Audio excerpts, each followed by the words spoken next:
Voy a comentar este libro Contra la creatividad, capitalismo y domesticación del talento de Oli Moult, publicado en la editorial Alfabeto, con traducción de Pablo Hermida Lazcano. Es un libro de ensayo escrito por el profesor de Geografía Humana de la Royal Holloway de la Universidad de Londres, que también ha escrito otro libro que se titula Urban Subversion and the Creative City, subversión urbana y la creatividad en la ciudad. El libro de Oli Moult es un libro que se articula en 5 capítulos. El primero de ellos está dedicado al trabajo y la creatividad incesante, el segundo a las personas y la creatividad marginal, el tercero a la política y la creatividad austera, el cuarto a la tecnología y la creatividad algorítmica y el quinto a la ciudad y la creatividad concreta. Tiene una introducción en la que plantea qué es la creatividad, y aquí vine a subrayar que la creatividad ha sido redefinida en nuestra época de acuerdo a los criterios neoliberales, y así la sociedad del siglo XXI parece que necesitará constantemente de una condición creativa de los individuos, y en este sentido hoy ser creativo viene a ser identificado a sostener y a apoyar el sistema neoliberal, es decir, a ser cómplice con el status quo. Oli Moult va a subrayar que aquellos que se opongan a esta creatividad económico-neoliberal tendrán, por tanto, que proponer o promover nuevas formas de organización social, esto es, articular otras formas de vivir. Hay una historia, evidentemente, de la creatividad, entendiendo que, lejos de ser reactiva, la creatividad es proactiva y conduce a la sociedad hacia nuevos mundos vitales, y la creatividad se ha concebido más como un rasgo individual que como una dimensión colectiva. Grupos, dice, tales como los Diggers o los Levelers en la Inglaterra del siglo XVII hacían también alarde de los bienes comunes como más importantes para el progreso humano que el interés propio, y es aquí donde en cierta medida se quiere apoyar Oli Moult para hablar de otras formas o de formas de cuestionamiento de la creatividad neoliberal. Lo que se ha ido produciendo históricamente ha sido una privatización de la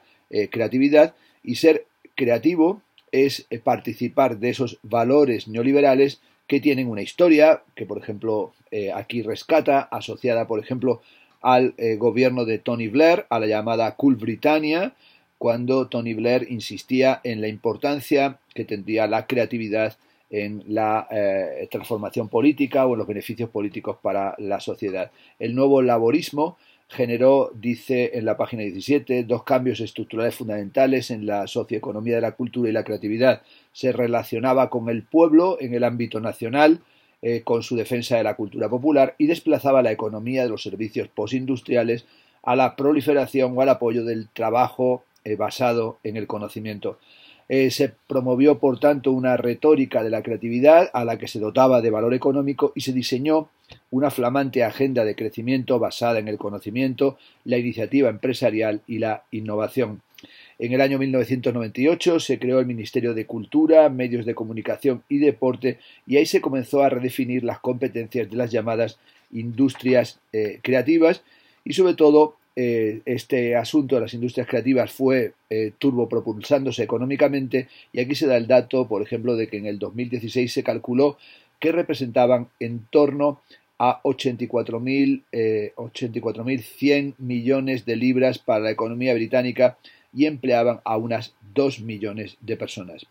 La página 18 dice Oli Moult que hoy en día a todos se nos anima a ser creativos en el trabajo, en nuestra vida personal, en nuestras actividades políticas, en los barrios en los que vivimos, en los colegios, en nuestro tiempo de ocio, en nuestras decisiones acerca de lo que cenamos cada noche y en el diseño de nuestro currículum. Nos bombardean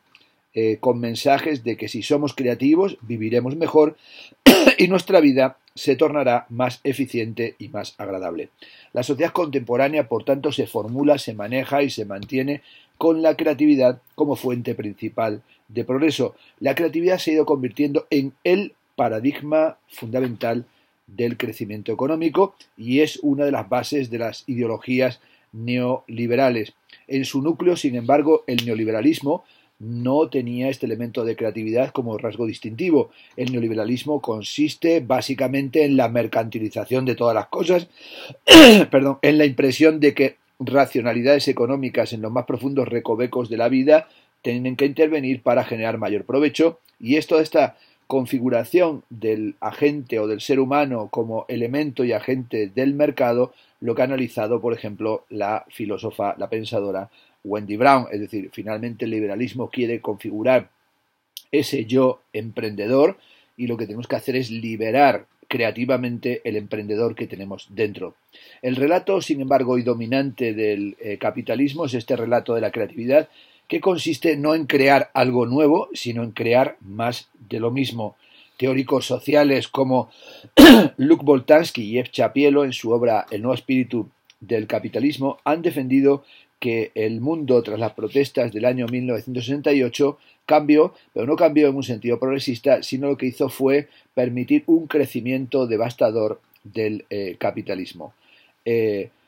Esta dimensión de crecimiento del capitalismo ha supuesto también la apropiación por parte del neoliberalismo de lo que llaman Luc Boltanski y F. Chapielo la crítica artística, y así se ha articulado este modelo creativo del capitalismo. Los capítulos de este libro, del libro de Ollie Mould,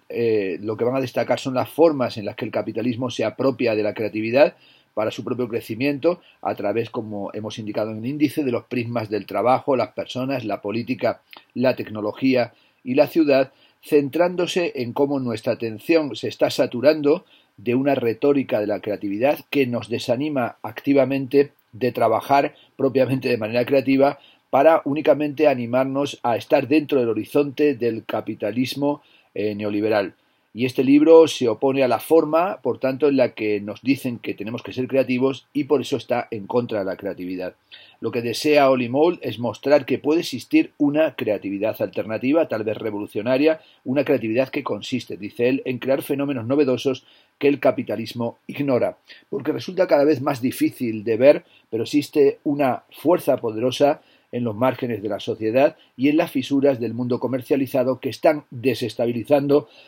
el suelo en el que se está cosechando el futuro del capitalismo. La creatividad, así termina la introducción, debería consistir en ir en busca de esas actividades, personas, cosas, objetos efímeros que se resisten a la absorción, la apropiación y la estabilización por parte del capitalismo, y más aún debería consistir en amplificarlos. Y esta versión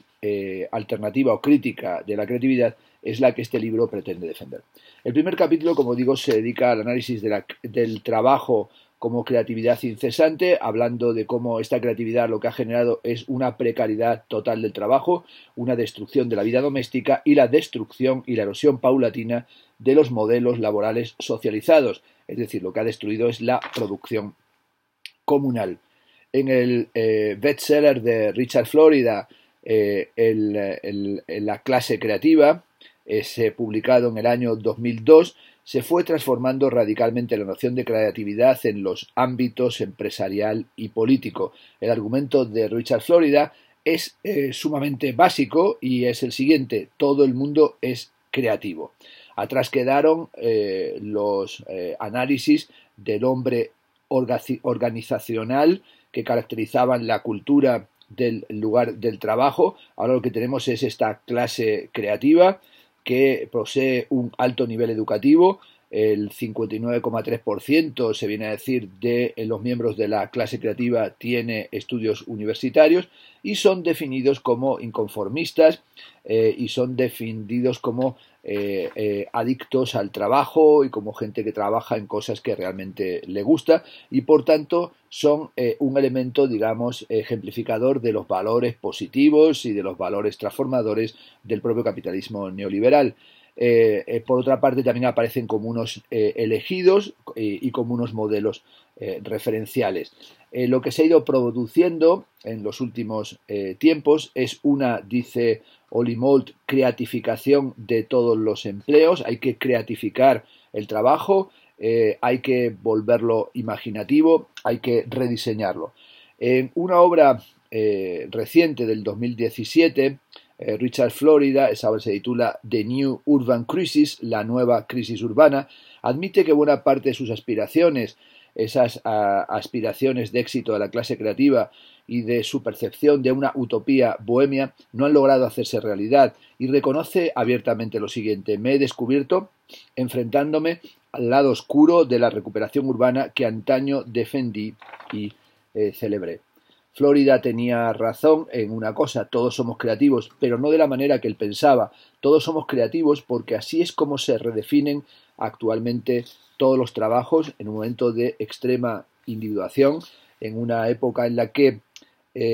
se promueve el trabajo colectivo, pero se recompensan solamente los esfuerzos individuales. Y sobre todo es esta época del espacio de trabajo colaborativo o del coworking, en la que bajo las presiones del mantra del trabajo creativo resulta ya increíblemente difícil distinguir entre trabajo, descanso y juego. Como ha sostenido el teórico de la arquitectura Douglas Spencer, la vieja pregunta de si vivimos para trabajar o trabajamos para vivir deviene aparentemente superflua en la fusión de lo uno en lo otro. Esta se consuma mediante la práctica de destrezas, hábitos y técnicas requeridos tanto del trabajo como del no trabajo dentro de un esquema global de productividad. Aumenta sin duda, esto es una obviedad, la precariedad de los trabajadores con toda la cuestión del horario flexible y sobre todo con esos contratos basuras que proliferan por doquier. El capitalismo crea, por tanto, una carrera hacia el abismo en la que se recompensan en última instancia la flexibilidad, la agilidad y la movilidad, y también se va promoviendo esta cuestión del trabajo desde casa, en la que se coloniza y se destruye el trabajo y sobre todo se crea el esclavismo del trabajo en el propio domicilio. Es decir, se abre el hogar como un espacio físico y emocional susceptible de explotación. El hogar se convierte en un lugar precario porque deviene una prolongación del espacio de producción de creatividad capitalista, y en este sentido el trabajo creativo a la manera neoliberal es un trabajo absolutamente antisocial. Y esta creatividad antisocial es algo que también va a poner en relación Olli Mould con reflexiones de Marx en los Grundrisse, cuando identifica el trabajo comunal como aquel que no pasa por la mediación del valor de cambio, es decir, el dinero, para que se consuma como un valor social. Sin duda, la creatividad podría y de hecho debería concebirse más como un bien, o más bien como una fuerza emancipatoria del cambio social. En este sentido, una poética de la acción colectiva implica los esfuerzos conscientes y combinados para construir una nueva realidad económica más equitativa, menos exploradora y comunal. Y habla en este sentido, por ejemplo, de lo que ha sido el proyecto de Mondragón, y cómo la cooperativa de Mondragón ha estado gestionada por estudiantes y profesores, y lo que han sido iniciativas comunales, iniciativas autogestionadas. Uno dice en la página 63 de los estribillos más importantes de la obra de Marx y de muchos de los filósofos que se basaron en ella: es el deseo humano de trabajar, aunque el deseo humano de trabajar y producir es innato y mora en nuestro interior. El trabajo se produce como algo que tiene que ver no solamente con el valor y el dinero, sino que el trabajo puede producir apoyo emocional, protección, compañerismo y un sentimiento de valía personal. Richard Florida, que es crucial en la ideología de la creatividad neoliberal, ha ido reconociendo los problemas de la polarización y la depauperización del sector servicios, pero su panacea consiste en que todos los trabajadores aprovechen al emprendedor que llevan dentro. A su juicio, al juicio de Florida, cualquier problema podía resolverse mediante el aumento del consumo, pero ya Marx explicó que es evidente que el obrero no puede enriquecerse en ese intercambio, el intercambio del trabajo asalariado entre un obrero y un empresario, pues al intercambiar su capacidad de trabajo como una magnitud disponible fija, lo que entrega es precisamente su poder creativo. El poder creativo al que alude Marx podría traer consigo formulaciones sociales alternativas más allá de los intercambios formales bajo el capitalismo. Y esta idea de cómo se articula el trabajo creativo bajo el capitalismo es algo que también le interesa, por ejemplo, a David Harvey, que analizando los textos de Marx ha defendido sistemáticamente que los mecanismos de crecimiento del capitalismo se basan en la creación de una visión progresiva y lineal que nos impide hacer realidad otros modos de formación social. Lo que el trabajo creativo puede permitirnos hacer, en el sentido de trabajo creativo crítico con el neoliberalismo, es organizar de manera alternativa las sociedades y la economía. Es decir, en lugar de liberar al emprendedor que llevamos dentro, el trabajo creativo podría y debería liberar al revolucionario que llevamos dentro. El segundo capítulo está dedicado a las personas y a la creatividad marginal, es decir, a esa dimensión de creatividad marginal que pone en relación con la confluencia creativa, en relación con el texto de 1964 de Arthur Koestler titulado The Act of Creation, el acto de creación. En esta obra, Arthur Koestler describe el proceso creativo como una disociación o una confluencia de dos o más matrices o planos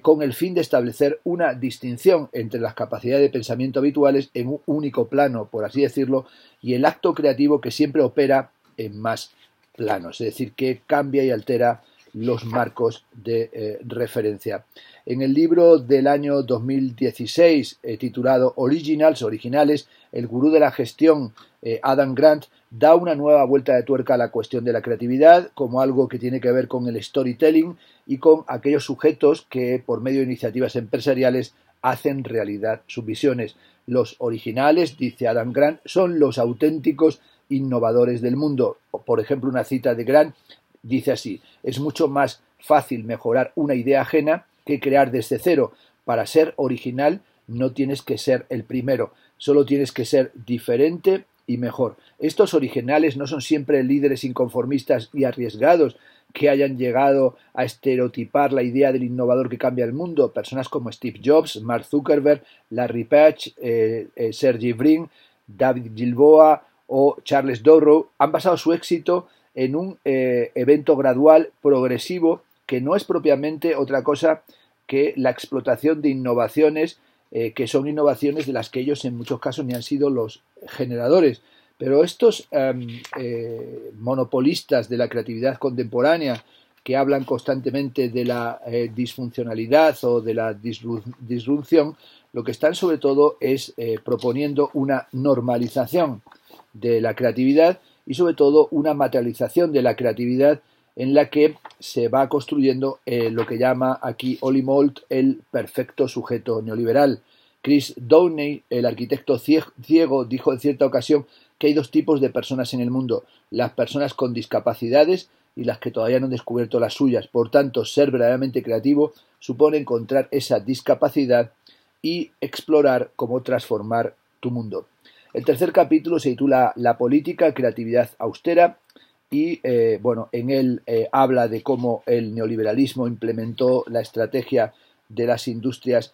creativas y cómo se han ido creando, por ejemplo, programas que van hablando del camino hacia el éxito, como auténticos reality shows, como sucedió con Pop Stars o con Pop Idol, con el Factor X o con La Voz, y cómo este concepto se ha reproducido de forma práctica en toda la vida, tocando aspectos como la repostería, los bailes de salón, la cocina o la pintura paisajística. Es decir, esta presencia constante de del coaching, de la monitorización de la experiencia, de la gestión de las emociones, la presencia del jurado, de la selección, los votos y la aparición del ganador. Son variaciones sobre la creencia del topicazo de que si quieres puedes, o de que cualquiera puede conseguirlo, y se trata de una versión mediatizada y espectacularizada de la emancipación del yo emprendedor. Y estos programas de televisión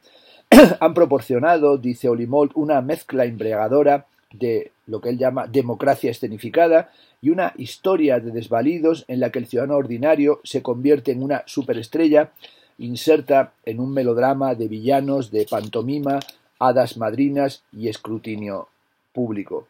Lo que se está haciendo es carnavalizar el modelo de la vigilancia y también el modelo de la sumisión a una fuerza oculta pero omnipotente, y sobre todo es el culto al voyerismo que ha posibilitado el avance sutil pero muy real de las ideologías de la autopromoción, la hipermediatización y la vigilancia profunda, hasta incorporar a la rutina de la producción y el consumo mediático creativo. Esta dimensión, por tanto, el reality show, y sobre todo el reality show del éxito y el melodrama de los afectos y la llantina y toda esta cantinela o estas canciones de cuna, también tienen su modelo político,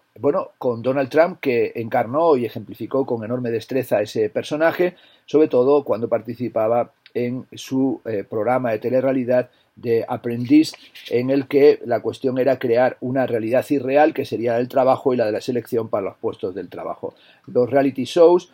dice, tendrían que ver también con una cuestión casi lacaniana, que sería la diferencia fundamental entre lo real y la realidad construida, pero también como lo real solo puede vislumbrarse cuando se rompe la realidad construida y la exposición excesiva corre, decía Lacan, el riesgo de destruir la realidad cuidadosamente construida y generada. Los programas televisivos tales como The Thick of Thieves y House of Cards presentan, por ejemplo, situaciones políticas aparentemente absurdas, pero posteriormente los políticos reales las toman como si fueran ciertas. Así, House of Cards se representa con la máxima contundencia cuando Frank Underwood rompe la cuarta pared y se dirige, en una apóstrofe, a la cámara para hablarnos a nosotros como si allí hubiera auténtica intimidad. Hay una necesidad constante en nuestro mundo de autopromoción, y esta autopromoción es uno de los vectores que el neoliberalismo exige a todas horas. Aquí, por ejemplo, toma las ideas Olli Mold de Erving Goffman, que ya escribiera en el año 1956 acerca de la presentación de la persona en la vida cotidiana y del drama de múltiples escenarios, que es ese trasfondo escénico que Goffman consideraba la versión más real de la persona, que aquí se combina con la idea de lo real lacaniano, que permanecen ocultos a la vista y relegados a la propia irrealidad del espacio físico no mediatizado y con frecuencia fuera de línea. Es decir, este capitalismo construido, que es en realidad un capitalismo que hace que todo esté escenificado, pero también viene a ocultar las condiciones ideológico-políticas de esta realidad. En la página 109, Olli Mold advierte que la llegada de la crisis financiera en el 2008 debería haber señalado la primera crisis importante del neoliberalismo, pero nada fue así. La crisis, que provocó recesiones en el mundo entero, fue en sí misma un producto de un proceso que el relato de la creatividad ha defendido incesantemente, a saber, es el producto y la consecuencia de la innovación, y concretamente de la innovación financiera. Los prestadores hipotecarios de alto riesgo eran calificados constantemente como innovadores, y los derivados tóxicos eran innovaciones provenientes del sector financiero que efectuaban lo que se llama prácticas financieras creativas. Bueno, tan creativas como que acabaron con la propia economía y precarizaron las vidas de los sujetos, ¿no? Y ahí se inició toda la política a partir del crack del capitalismo financiero, toda la política de rescates, entendidos como una estrategia en realidad de inversión que permitieron el manejo de un arma de expansión capitalista sin oposición política, y ese arma es la austeridad. En la Unión Europea, más en general, la austeridad ha traído consigo una reducción de las pensiones, las jornadas laborales más largas y recortes constantes del salario mínimo. Y esta austeridad es, por tanto, un proyecto ideológico destinado a transformar la naturaleza misma del ámbito socioeconómico. A las instituciones públicas se les dice que apliquen lo que se califican como programas creativos comunitarios para apuntalar los servicios locales que han visto drásticamente mermada su financiación. Y toda esta política austericida es una política propia del proceso de generación continua de desigualdad, y lo que vamos viendo es cómo cada vez son más las personas que están afectadas por la implementación de estas políticas creativas, que son en realidad políticas absolutamente devoradoras, y en este sentido hay que rechazar la idea de que la creatividad sería apolítica, porque la creatividad, dice Moll, nunca ha sido ni debería ser entendida en clave apolítica. Es decir, la creatividad tiene que ver con la transformación de la sociedad, y la creatividad tiene que ver con la construcción de redes de solidaridad, y tiene que ver también con actividades de protesta y con posicionamientos políticos, esto es, con el activismo. El cuarto capítulo se titula Tecnología, creatividad algorítmica, y sobre todo va advirtiendo cómo se fueron estableciendo enormes cambios en nuestra sociedad, y recordando el atentado del 11 de septiembre del 2001, recuerda cómo se produjo un gran cambio el 3 de septiembre del 2001 cuando se anunció que Hewlett Packard, a la sazón una de las mayores compañías tecnológicas de Silicon Valley, había comprado Compaq, que a su vez era propietaria de la hoy extinta DEC, la corporación de equipamiento digital. Hewlett Packard y Silicon Valley más en general, creció durante este periodo, el periodo contemporáneo, aprovechando y tal vez explotando las innovaciones tecnológicas de la comunidad de empresas de software más pequeñas y ágiles de su entorno. En una frase de William Hewlett, el fundador de Hewlett Packard, encontramos la clave de casi todo. Dice: si quieres triunfar aquí, en Silicon Valley, has de estar dispuesto a hacer 3 cosas: cambiar de trabajo con frecuencia, hablar con tus competidores y asumir riesgos, incluso si esto significa fracasar. Aquí tenemos el asunto del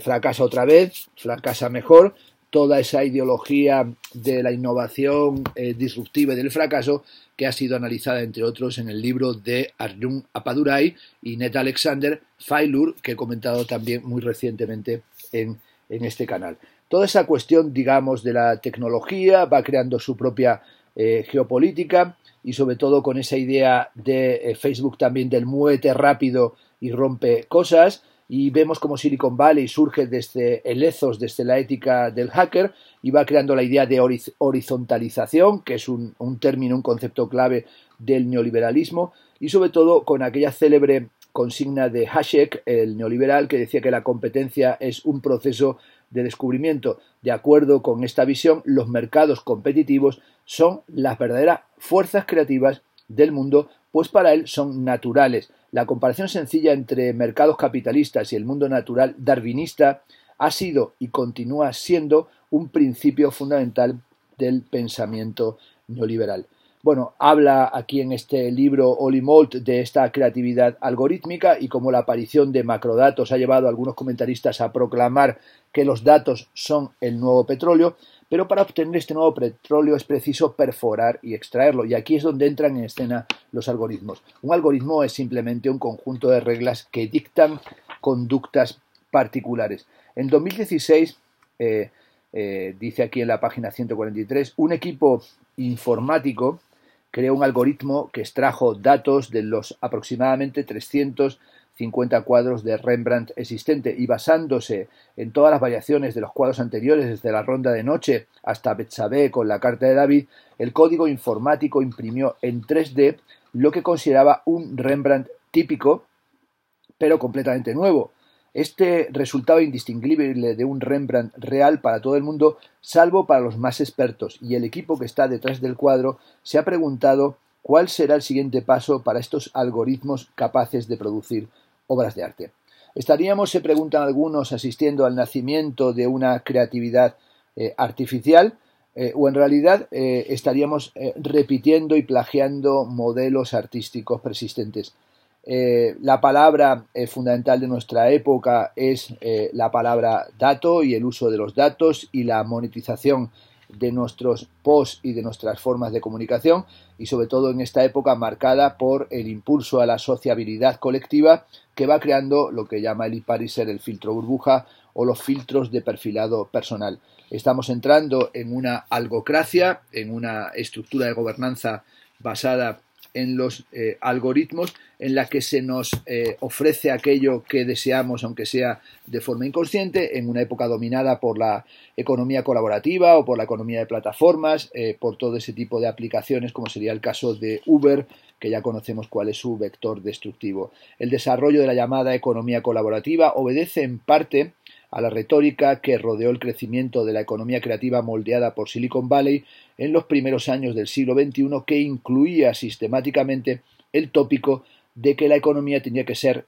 ingrávida. Las economías creativas y digitales están dirigiendo nuestras vidas, y así se está produciendo una digitalización y una invasión de la vida cotidiana que ha impulsado al capitalismo a maquinar nuevas formas de seguir generando y acumulando beneficios. Se trata de crear una arquitectura digital en la que los consumidores, los usuarios, registren sus bienes sobrantes, su casa, su coche, su asiento libre en su vuelo privado y para un recorrido corto, su espacio de trabajo, sus vestidos de novia o incluso su empleo, y que se los alquilen los unos a los otros. Pensemos en todo lo que es hoy la comida a domicilio, con empresas como Deliveroo y los riders y los repartidores llamados independientes, y toda esta economía o este paradigma de la creatividad neoliberal que es una forma nueva del esclavismo. El sociólogo dice en la página 158, Oli Mold, Pierre Bourdieu, sostenía que las prácticas económicas se abstraen de la vida social y cuanto mayor el grado de abstracción, más dañino para la vida social se vuelve este ámbito económico. También señala que la obra seminal de Marcel Mauss, El Don, el ensayo sobre el don, muestra cómo los propios actos de dar y recibir son un pegamento social y cómo transacciones deliberadamente no financieras destinadas a construir las características de los vínculos sociales son fundamentales para la articulación de la sociedad. Lo que hoy tenemos es propiamente una economificación o una búsqueda de beneficio económico de la colaboración, y las plataformas digitales innovadoras lo que están es destruyendo los vínculos de conexión social que no están ni sometidos a la economía ni se puede sacar de ellos beneficio financiero. La compartición de recursos libres de la expectativa de compensación financiera económica fortalecería en cierto sentido los lazos que nos unen. Habla también de una creatividad agonística y dice que, por ejemplo, en el 2016 Microsoft presentó a Tai, un robot de conversación que respondía a las preguntas de los usuarios. Se trataba de un intento de crear una inteligencia artificial que reprodujese el estilo conversacional, quizás un tanto humorístico, de los usuarios habituales de Twitter. Sin embargo, después de solo 16 horas, tuvo que ser desactivado cuando comenzó a tuitear sobre el racismo, negación del holocausto, llamadas al genocidio y otras muchas posiciones incómodas y extremas. Hemos intentado, parece que se estuviera intentando externalizar nuestra responsabilidad moral a las máquinas, y tal vez lo que hay que hacer es pensar cuál es la dimensión política de esta llamada creatividad algorítmica.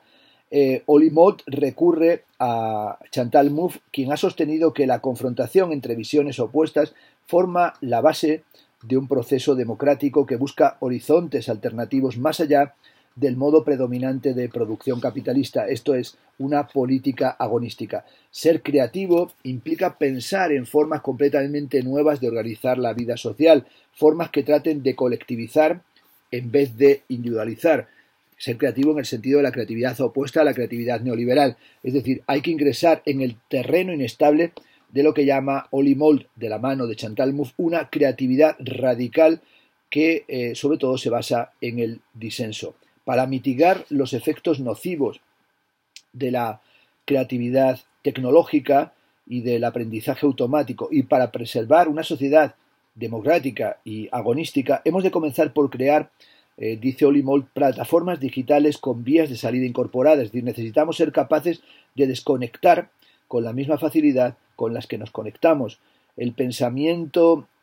atomista y el comisario de los individuos que los algoritmos reproducen tiene que ser desestabilizado colectivamente, tornando estériles los productos de Silicon Valley y reafirmando los vínculos sociales que no están sometidos a la conducción algorítmica. El quinto capítulo se titula La ciudad, creatividad concreta, y bueno, es el capítulo sobre esta ciudad creativa de la que habla Richard Florida, y de las formas del planeamiento contemporáneo, y sobre todo cómo esto comenzó a desplegarse ya desde finales de los años 90 y que tiene toda esa idea de la turistificación y de los emplazamientos arquitectónicos que modifican la ciudad, como sería lo que se produce con el edificio de Frank Gehry, el llamado efecto Guggenheim, y cómo va apareciendo un urbanismo táctico como el de la Pop-up City, el de la ciudad instantánea, o toda esa retórica de las Smart Cities, pero también cómo se va generando todo el fenómeno de la gentrificación, pero también el lavado artístico, lo que se llama el art washing, es decir, el arte como vanguardia de la propia gentrificación artística, es decir, la financiación corporativa siempre se ha usado para reunir colecciones privadas de arte contemporáneo, y hoy los artistas, ocupando ciertas zonas de la ciudad, son en realidad los que van favoreciendo a los agentes inmobiliarios. El lavado artístico es la instrumentalización del arte como un medio para garantizar la rentabilidad futura, que es algo de lo que habla con mucha claridad Martha Rosler en uno de sus capítulos sobre la gentrificación en el libro Capital Cultural, publicado en la editorial, traducción la editorial Caja Negra, en la que ella también discute a fondo las ideas de la ciudad creativa de Richard Florida. Va a ir analizando toda esa artisticidad y toda esa blow architecture que surge en Londres, y todas esas nuevas torres, y cómo frente a ese modelo se podría plantear una resistencia creativa. Los propios artistas se han vuelto, y Oli Mold lo muestra sintomatológicamente, los artistas se han vuelto cómplices de la gentrificación a través del lavado artístico, y por tanto hay que plantearse la cuestión de si pueden rearticular su ética de resistencia como una ética socialmente comprometida y que tenga carácter crítico. El crecimiento del capitalismo, dice en la página 196, depende de la desagregación sostenida de la resistencia creativa o de cualquier otra índole, y es preciso revertir este proceso. Solo entonces podrán los artistas comenzar a recuperar sus contenidos éticos y políticos como contenidos desestabilizadores. Hay que, por tanto, plantear una acción creativa directa, y ahí saca, por ejemplo, el manifiesto de los Space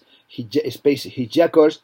cuando hablan de la transformación del lenguaje de la arquitectura capitalista, cuando dicen trabajamos para confundir más que para reemplazar el lenguaje existente de la arquitectura. No se trata de sustituir una creencia por otra, sino más bien de un proceso de corrupción. No estamos intentando producir alguna clase de otro revolucionario que está prácticamente destinado a fracasar. Se trata de una desestabilización, que es el arma principal del activismo, es decir, de una desactivación que a veces recurre a actos performativos de carácter cómico, y que se opone a todo este lavado artístico, a todo este proceso de la gentrificación, intentando articularse, como decimos, como resistencia artística. Y es también el papel que han tenido ciertas prácticas artísticas en el movimiento Occupy, como las que el artista James McKee subraya, de la resistencia colectiva y la invención colectiva como elementos inseparables. La revolución cultural de la década de 1960 tuvo, como sabemos, al arte y a la creatividad como ejes de sus prácticas de protesta, pero como sostiene Oli Mold, el capitalismo ha perfeccionado desde dentro este arte de la presunta protesta y se ha apropiado de su actividad presuntamente contracultural. El teórico Thomas Frank habló ya de esa dimensión cool, pero sobre todo de esa apropiación que hace el capitalismo, siguiendo el criterio de si no puedes vencerlos, absórbelos. La ciudad creativa es uno de los modos del lavado ideológico neoliberal, que se apropia de prácticas contraculturales que pierden su capacidad para ser radicales o generar algún tipo de resistencia. Hay, según Oli Mold, que buscar voces éticas alternativas, tratar de conseguir que sean oídas y permitir que sus obras nos faciliten la comprensión o la construcción de mundos mejores, que nos libren del ruido de un sistema desenfrenado, espectacularizado y supermediatizado. La creatividad auténtica, dice al final de este capítulo, consiste en buscar pequeñas voces que nos ofrezcan alternativas viables a las injusticias del capitalismo y que hagan que se pueda luchar colectivamente contra aquellos que quieren apropiarse de los comunes, esto es, de los recursos disponibles. El capítulo de conclusión se titula La creatividad imposible y comienza diciendo que si la creatividad consiste en la capacidad para crear algo desde la nada, entonces la creencia en cosas imposibles es su componente más crucial. Necesitamos, dice, creer, en la página 209, en la posibilidad de lograr mundos imposibles para que estas imposibilidades puedan llegar a hacerse realidad y se conviertan en experiencias vividas. El capitalismo nos vende ciertamente una visión diferente de la creatividad, esa creatividad neoliberal de la que se habla en este libro, como si esta fuera la única posibilidad. Y fue el triunfo global de la imaginación creativo-liberal el que nos colocó en esta nueva suerte de vigilancia planetaria, en esta conducción algorítmica. Una clara referencia de este alunizaje de la creatividad neoliberal es la sección X de la empresa Alphabet, que se describe a sí misma esa sección como un departamento de investigación que tiene que fabricar, dicen, sueños lunares, y tiene múltiples proyectos en los que trata de dar una solución radical y de vanguardia a través de la tecnología, pero que en realidad lo que hace es ir generando beneficios y sobre todo articular el poder financiero de Alphabet, que quiere experimentar y que no tiene miedo a fracasar dada la cantidad de dinero que mueve. El capitalismo anda sobre todo colonizando nuestra imaginación, impidiendo que creamos y generemos ideas de una utopía o que creamos en lo imposible, y por tanto lo que tiene que hacer es privatizar y apropiarse constantemente de la creatividad. ¿Puede, se pregunta Ollie Mould, ampliarse la escala de esta contracreatividad o esta contracreatividad que se opone al neoliberalismo? Es decir, ¿pueden generarse procesos democráticos radicales? El capitalismo, dice, nos obliga a ser ágiles, competitivos, individualistas, flexibles y en última instancia creativos. En consecuencia, el mundo laboral se ha vuelto más precario, fragmentario e inestable, pero al mismo tiempo absorbente. Podemos buscar o se puede generar una versión radical y diferente del trabajo creativo en el que seamos capaces de adaptarlo y amplificarlo para resistir la erosión capitalista del valor social y comunal del trabajo. El trabajo creativo revolucionario que defiende Ollie Mould es aquel trabajo que expone y muestra las injusticias de un sistema laboral capitalista, pero que dentro de las grietas de ese sistema capitalista está buscando algo diferente, que llama aquí los brotes verdes del cambio revolucionario. Bueno, esta expresión, los brotes verdes, para alguien en España pues suena muy zapaterística o zapateril, y esto es algo, digamos, que perjudica evidentemente a la lectura que aquí tenemos. Y aquí defiende que las personas discapacitadas, es decir, discapacitadas física o mentalmente, experimentan el mundo de maneras que exceden la comprensión por parte del capitalismo, y así la sordera, la sinestesia o el síndrome de Tourette son trastornos que permiten que las personas experimenten un mundo al que otros no tienen sencillamente acceso. El neoliberalismo oculta e intenta destruir los vínculos colectivos, los vínculos que nos mantienen unidos. En la página 219 se pregunta: ¿y si exigiéramos más a nuestra política? ¿Y si fuéramos capaces de recalibrar la creatividad de modo que implicase la transformación radical del comportamiento de los políticos? ¿Y si ser políticamente creativo significase abolir los sistemas actuales e idear formas plenamente novedosas de política? Es decir, hay que buscar una gobernabilidad democrática más allá de la retórica capitalista de la tecnología creativa. Hay que despertar una política popular renovada, pero sobre todo hay que tratar de crear sistemas de estrategia de salida con respecto a la conducción algorítmica. La tecnología creativa está progresando, lo sabemos, a un ritmo vertiginoso y posee el potencial de transformar radicalmente nuestra forma de trabajar, y la automatización puede reducir nuestro tiempo de trabajo para que volvamos a disfrutar del tiempo social, que es el tiempo que podría ser verdaderamente valioso. La inteligencia artificial y la creatividad poseen el potencial, señala Ollie Mould, para mejorar la vida humana, para concedernos más tiempo libre, para cultivar relaciones agonísticas, para tener relaciones con nuestros amigos, con nosotros mismos, con nuestra familia. Y hay que intentar pensar, por tanto, de otra manera, y hay que buscar lo imposible. Y aunque ahí sepamos que no es fácil conseguir la victoria, hay que tensar la creatividad radical hacia eso imposible, es decir, hacia una dimensión utópica. Hay que propugnar una interpretación que nos permita avanzar hacia el horizonte de lo imposible, más allá de las injusticias del capitalismo, desestabilizando el terreno del neoliberalismo, tornando estériles las semillas del capitalismo. Termina el libro así: pero una creatividad radical y revolucionaria demuestra que existen alternativas, siempre y cuando sepamos a dónde y cómo dirigir nuestra mirada. La mayor mentira del capitalismo consiste en hacernos creer que el terreno que pretende estabilizar y explotar es estéril y desprovisto de vida. En el trabajo, en las personas, en la política, en la tecnología y en la ciudad, la creatividad se proclama como la fuerza que transforma el mundo para mejor. No tenemos que creer esta mentira, dice Mould. Creamos que la creatividad consiste en buscar lo imposible, darle espacio y tratar de hacerlo realidad. Y con esta, Su Majestad, ya son 6 y ya tenemos la posibilidad de pensar que es posible tal vez un cambio. Este es el libro de Ollie Mould, un libro muy básico en sus tesis, que repite cuestiones que están en muchos otros libros, como he dicho, en el libro de Martha Rosler, o también en las críticas que se han hecho a los libros de Richard Florida, o en los textos también contra la creatividad de Pascal Yelien, que he comentado también en este canal. Pero bueno, es un libro que puede ser interesante para quien